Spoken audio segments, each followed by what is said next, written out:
Setelah menjalani pemeriksaan hampir 10 jam lebih di Bareskrim Polri, mantan Ketua KPK Firly Bahuri tidak ditahan. Terlihat ex-Ketua KPK tersebut keluar dari gedung Bareskrim didampingi oleh beberapa kuasa hukum dan penasihat hukumnya. Firly berdalih bahwa semua kasus hukum yang dihadapi saat ini merupakan serangan balik dari koruptor kepadanya selaku Ketua KPK saat itu. Tim pengacara Firly membantah informasi yang beredar mengenai barang-barang bukti yang ditemukan oleh penyidik Polda Metro Jaya saat melakukan penggeledahan di kediaman dan beberapa tempat yang diyakini milik tersangka Firly. Tenang dulu ya. Ya. Selamat malam rekan-rekan semua. Saya sadar bahwa rekan-rekan pasti sudah menunggu kehadiran saya. Yang pertama saya ingin menyampaikan beberapa hal di dalam sore hari ini. Yang pertama adalah saya hadir di Mabes Polri, lembaga yang kita banggakan, lembaga yang sudah membesarkan saya. Sejak saya tahun 83 berpangkat Sersan 2, dengan tentu pengabdian saya adalah mengabdi kepada bangsa. Dan sampai hari ini saya tetap bangga kepada Kepolisian Negara Indonesia.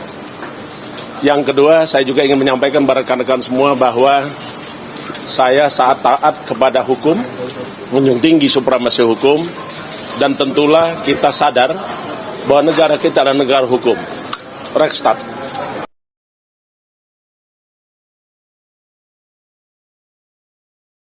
Mari kita ikuti proses hukum yang sedang berjalan. Tentu saya juga meminta kepada rekan-rekan semua dalam rangka mencerdaskan kehidupan bangsa supaya tidak menebar, mengembangkan ataupun menyusun narasi-narasi atau opini yang akan menyesatkan kita semua, bahkan cenderung menghakimi kita semua.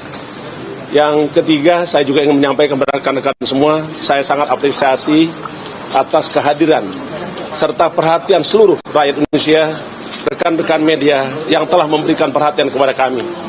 Tentu kami berharap rekan-rekan semua mengawal proses hukum yang sudah berjalan. Kita hormati azas praduga tak bersalah dan juga kita pastikan bahwa kepastian hukum akan berjalan, tunjukkan keadilan dan juga kita percayakan kepada proses hukum yang berjalan sebagaimana rekan-rekan saksikan. Yang keempat, sebagai anak manusia, anak bangsa, tentu kita berharap bahwa hukum tertinggi adalah hak asasi manusia. Karena itu saya berharap kepada rekan-rekan semua, mari kita junjung tinggi hak asasi manusia dan tentu juga kita harapkan bahwa kelak proses ini akan selesai dengan memberikan keadilan yang sesungguhnya. Saya mohon dukungan dan seluruh rakyat Indonesia bahwa memang di dalam melakukan pemberantasan korupsi itu tidak mudah, tentulah banyak tantangan dan hambatan. Bahkan jiwa raga harus kita korbankan. Bukan hanya intervensi, bukan hanya tekanan, tetapi kita sadar bahwa musuh bersama kita adalah para koruptor dan juga serangan balik daripada koruptor itu sendiri. Yang terakhir saya ingin sampaikan kepada rekan-rekan semua, mari kita percayakan kepada proses hukum yang berjalan dan tentulah kita berharap, kita percaya sepenuhnya bahwa hakim akan memberikan keputusan yang seadil-adilnya karena kita paham bahwa doktrin hukum kita adalah hakim adalah orang yang paling menguasai masalah dan perkara yang ditangani. Karena itu tentulah azas ius coronam fit itu kita harapkan dan menimbulkan keadilan bagi kita semua. Saya kira itu yang ingin kami sampaikan. Tadi saya hadir, mohon maaf kepada rekan-rekan semua pagi-pagi datang sini lebih awal karena saya ingin menyiapkan apa yang harus saya berikan kepada penyidik dan rangka memberikan keterangan saya di hari ini. Saya diminta keterangan sampai malam hari ini. Saya juga terima kasih dan mohon maaf kepada rekan-rekan semua yang sudah jerih payah menunggu saya. Saya tahu rekan-rekan pasti mengharapkan kehadiran saya. Karena itu pada malam hari ini saya hadir di depan rekan-rekan semua. Terima kasih. Ketemu Pak Alex, apa yang dibahas Pak? Ketemu Pak Alex tadi ada yang dibahas ya Pak? Apa? Ketemu Pak Alex tadi ada yang dibahas ya Pak? Yang ada. Pak Alex. Iya, Alex. Kita tidak membahas sesuatu, tetapi memang ruangannya terbuka. Tentulah kita saling pandang, kita juga bersapa karena beliau adalah juga teman lama saya, sahabat saya, pemain bulu tangkis. Pak, ada pertanyaan Pak soal salah satu bukti yang dikantongi Kapolda Metro ini kan salah satunya menyangkut dokumen falas di beberapa money changer gitu. Ada penjelasan ya Pak? Ya, tentu saya percayakan kepada rekan-rekan penyidik, kepada seluruh rakyat Indonesia yang bisa memonitor dan mengikuti proses ini sampai selesai. Karena pada prinsipnya, setiap persoalan hukum haruslah kita selesaikan secara hukum. Di mana diawali proses hukum itu berjalan, maka juga harus ada ujungnya, yaitu selesai. Karena kita mengenal prinsip the sunrise and the sunset principle, itulah sejatinya hukum. Pak Agus Raharjo tadi mengaku bahwa ada intervensi Pak Jokowi soal dia jadi pimpinan KPK, ini kan satu kasus perkara. Apakah situasi itu juga dialami Bapak saat Ya. ini?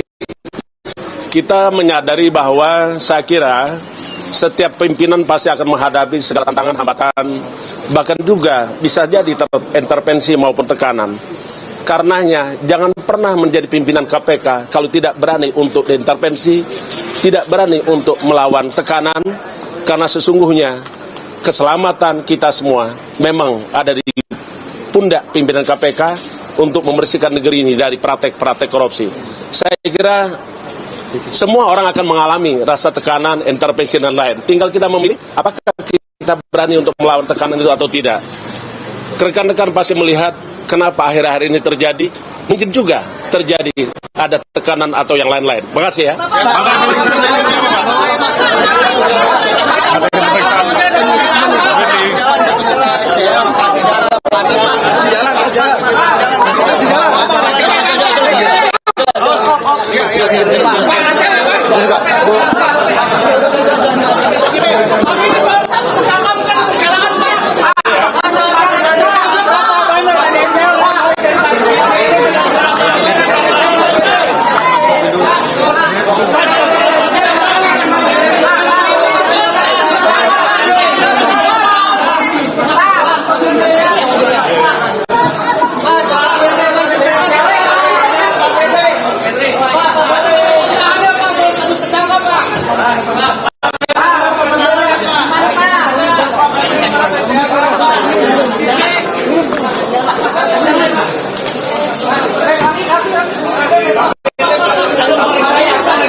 Bisa kita mulai ya?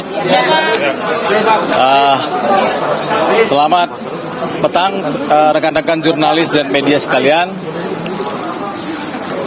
Hari ini kami mendampingi Pak Firly Bahuri diperiksa di Bareskrim terkait dengan panggilan beliau sebagai tersangka. Hasil pemeriksaan pada hari ini memang sangat menarik ya. Ini menjadi temuan yang menarik bagi kami selaku penasihat hukum beliau. Yang pertama terkait dengan barang bukti yang diperlihatkan kepada kami dan Pak Firly selaku yang terperiksa. Ada satu barang bukti yang diperlihatkan kepada kami berupa screenshot dari percakapan kepada Pak Firly dari Pak Syahrul Yassin Limpo. Pak Syahrul Yassin Limpo mengakui bahwa yang dia anggap berkomunikasi itu ternyata bukan Pak Firly. Jadi orang lain yang mengaku Pak Firly. Itu diakui oleh Pak Syahrul Yassin Limpo dan itu menjadi barang bukti yang diperlihatkan kepada kami. Artinya tuduhan-tuduhan terhadap beliau itu menjadi terbantahkan bahwa seolah-olah ada komunikasi intens antara Pak Syahrul Yassin Limpo dan orang yang mengaku mencatut nama Pak Firly, dan itu diakui oleh Pak Syahrul Yassin Limpo dan sudah menjadi barang bukti yang disita oleh penyidik. Itu yang pertama. Yang kedua, terkait barang bukti antara lain berupa katanya voucher Palas. Itu ternyata bukan voucher Palas, tapi berupa resi penukaran uang asing kepada money changer, dan salah satu barang bukti itu cuman berupa rekapan yang dibuat oleh petugas money changer, tidak didukung oleh bukti-bukti yang konkret yang memenuhi kualifikasi sebagai bukti secara hukum. Itu yang kedua. Yang ketiga, juga terkait informasi mengenai barang bukti berupa dompet ya. Dompet itu tidak dapat dipertunjukkan kepada kami. Kami sempat menanyakan mana barang bukti yang sempat disampaikan oleh pihak Dirkrimsus Polda bahwa sudah disita dari Pak Firly, dan itu tidak dapat ditunjukkan kepada kami. Artinya pemeriksaan hari ini membuka jalan terang bahwa tuduhan-tuduhan kepada Pak Firly itu tidak benar dan tidak betul. Dan ada kecenderungan fakta yang sangat kuat adalah percakapan Pak Syahrul Yassin Limpo yang mengaku orang yang mengaku Pak Firly Bahuri. Jadi ini menjadi terang benderang supaya pihak penyidik dapat melakukan investigasi siapa orang yang mengaku Pak Firly ini. Itu sudah menjadi barang bukti. Itu penjelasan dari kami ya selaku PH. Tapi dari kontaknya itu kontak maupun bukan, itu bukan. Jadi diakui oleh Pak Syahrul Yassin Limpo itu adalah profil picture-nya yang sama dengan HP nomornya Pak Firly, tapi ternyata itu bukan Pak Firly. Itu diakui Pak Syahrul Yassin Limpo. Nomornya sama nggak Pak? Nomornya berbeda. Nomornya berbeda yang selama ini dipakai oleh Pak Firly. Gitu. Nah, mungkin itu yang bisa kami sampaikan ya. Ada bahasa terkait dengan sewaan safe house itu nggak Pak? Oh, itu nggak ada. Sumber falasnya dari mana? Nah, kita nggak tahu sumber falasnya dari mana. Jadi yang ukuran falas itu nilainya kecil-kecil. Ada yang $100 dan Pak Firly tidak kenal dengan orang yang menukar falas tadi gitu. Uang asing kepada money changer beliau tidak kenal. Jadi itu yang menjadi poinnya gitu, bahwa barang bukti yang dituduhkan seolah-olah memperkuat tuduhan kepada Firly itu sangatlah lemah dan tidak kuat secara hukum. Total ada berapa poin pertanyaan Pak? kemarin kan 2 kali tuh Pak kita dari awak media dan Iya. memberikan pernyataan Iya. apa yang bikin Pak Firly punya nyali buat ngomongnya? Saya kira beliau sangat punya nyali ya, karena beliau kan perwira tinggi Polri ya. Ada waktu yang tepat dia tampil di depan teman-teman kawan-kawan wartawan dan jurnalis gitu. Artinya meyakini kalau dia tidak salah. Betul. Jadi sinyalemen terhadap tuduhan beliau itu terbantahkan pada hari ini gitu. Total ada berapa poin pertanyaan Pak? Ada sekitar 30 pertanyaan ya.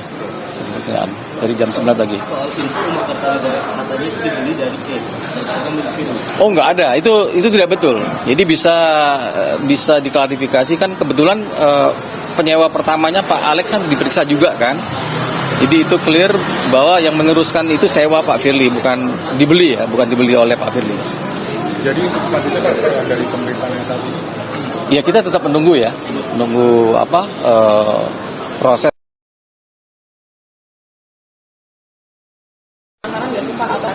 Ya kalau terkait dengan penahanan itu kan alasan subjektif dari penyidik ya. Misalnya kan sesuai dengan ketentuan KUHP, menghilangkan barang bukti, mengulangi lagi perbuatannya atau melarikan diri, kan tentu Pak Firly tidak mungkin melakukan hal itu gitu. Jadi mungkin tidak perlu dilakukan penahanan menurut pendapat penyidik. Pencekalan Pak Firly ke luar negeri, Pak, tanggapannya? Yang mana? Pencekalan Pak Firly ke luar negeri. Ya itu kan SOP yang dilakukan oleh pihak penyidik Polda. Ya kita ikutin aja gitu. Kalau dia tidak mungkin ke luar negeri, ya beliau tetap menjadi pimpinan KPK nonaktif gitu seperti SOP-nya yang berlaku sekarang ini gitu. Gitu Mbak. Kita tetap menunggu aja hasil dari penyidik Polda ya. Dan kita berharap mudah-mudahan pemeriksaan hari ini menjadi terang benderang ya terkait posisi beliau. Gitu. Jadi banyak temuan-temuan baru yang menurut hemat kami ya menguntungkan posisi Pak Firly. Jadi kalau di pemeriksaan lanjutan Pak Firly nggak bakal kucing-kucingan kayak dulu? Oh enggak dah, nggak akan kucing-kucingan lagi gitu. Ya, Mana sih Pak? lewat depan, kita lewat depan tadi. Kita ketemu aja lihat. Soal peradilan kan juga karena disebutkan kalau Oh nanti dibahas di materi sidang aja. Kita ketemu di materi sidang pra peradilan, ya. Nanti dikonfirmasi lagi, ya. Seperti itu, teman-teman sekalian ya. Terima kasih banyak. Ya. Ya, ini ada rilis. Bisa dikasih. Perkumpulan elit Tipikor dan HICW angkat bicara mengenai permasalahan ini. Elit Tipikor HICW mengatakan bahwa inilah efek dari Dewan Pengawas KPK mengulur-ulur waktu untuk memeriksa Firly. Akhirnya dia memiliki alibi dugaan perperasan terhadap SEL yang diduga dia lakukan. Walaupun penahanan Firly di sini itu memang wewenang prerogatif dari penyidik ya, tapi kami menilai hal itu berpengaruh karena kemungkinan inilah efek domino dari Dewas ya, yang mengulur-ulur waktu untuk memeriksa Firly. Karena tadi kita dengar penjelasan Firly itu, dia akhirnya ngambang kemana-mana. Dia menceritakan jasa dia, ya, pangkat dia, ya, bahkan tetap semacam membuat alibi bahwasannya dia diserang koruptor gitu ya. Padahal kalau kita ikuti kronologis kasusnya itu kan murni ya, murni kriminal. Atau tindak pemerasan yang diduga dia lakukan sendiri personnya ya, Firly-nya, bukan KPK-nya. Tapi dari awal kita lihat kan dia selalu melibatkan institusi KPK dalam hal ini ya. Jadi lalu pengacaranya juga bantah itu kan, itu bahwasannya yang sudah beredar itu ada cek visa penukaran duit itu nggak benar. Nah, terus ada telepon yang dipakai seseorang yang seakan-akan memeras mantan menteri pertanian, itu bukan nomornya, tapi mengatasnamakan Firly, itu bukan. Nah ini kan namanya dalam hukum alibi, tapi itu hak mereka sebagai tersangka ya. Tapi menurut kami inilah efek dari Dewas itu menunda-nunda pemeriksaan daripada Firly ini. Kenapa? Yang harus diperiksa Dewas kan, kenapa dia ketemu dengan SEL yang di lapangan bulu tangkis itu yang ada fotonya ya, yang viral itu kan itu. Nah, kalau ini kan sudah ditentukan oleh Dewas ada kesalahan dia bertemu di situ. Nah, ini sudah menjadi bisa petunjuk bagi penyidik Polri ya untuk menyatakan bahwasannya kenapa ketemu. Nah, yang menjadi inti permasalahan adalah awalnya kenapa ketemu. Nah, akhirnya sekarang ini muncul bahwasannya ada telepon yang mengatasnamakan Firly. Dari dulu ini nggak pernah didengar oleh publik ya, tapi tadi setelah pemeriksaan itu ini disampaikan oleh tim kuasa hukumnya muncul. Nah ini namanya alibi. Alibi ini kami sayangkan muncul karena Dewas tidak segera memeriksa Firly sewaktu bertemu dengan SEL. Tim Liputan Elit Tipikor dan HICW TV melaporkan untuk Anda.